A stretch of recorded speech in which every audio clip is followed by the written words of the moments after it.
السلام علیکم. په دې سیټ کې چې تاسو ته دا ویډیو ښکاري دا بیګانه ویډیو ده. په سعودي عرب مکه مکرمه کې بیګا دا کس په تراوه باندې ولاړو او دا چې و دا نابینا و، د ده سترګو کار نه کو، نظر یې نه لګېدو.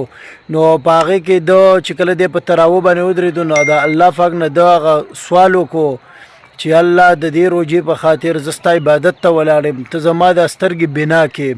نو په هغه ټایم باندې چې د څنګه په یو سایډ باندې سلام وګرځو چې د دویم سایډ ته د سلام راګرځو نو سبحان الله د سترګو هغه بنایي نظر واپس راغی.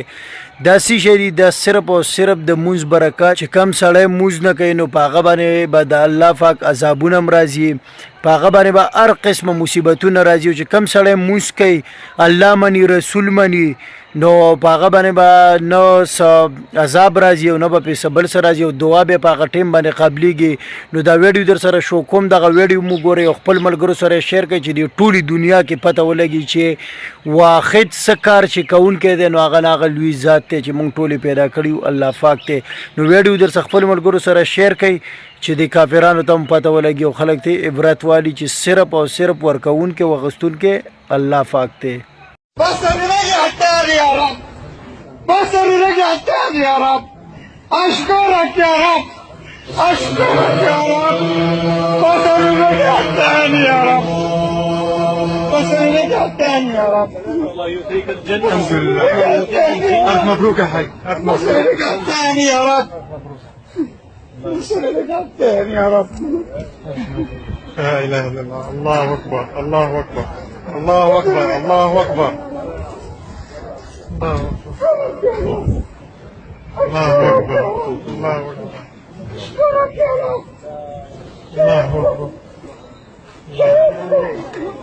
الله أكبر، الله أكبر، الله أكبر، كم الله أكبر،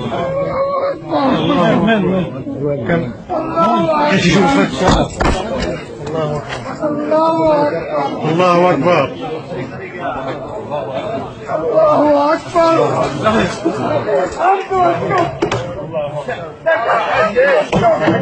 لأنه أنت بالصلاة يا رب، يا رب لك السيد. يلا لا تتجمعوا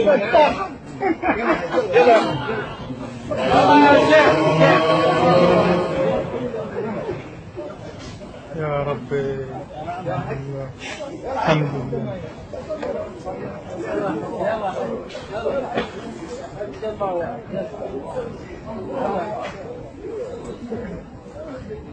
الله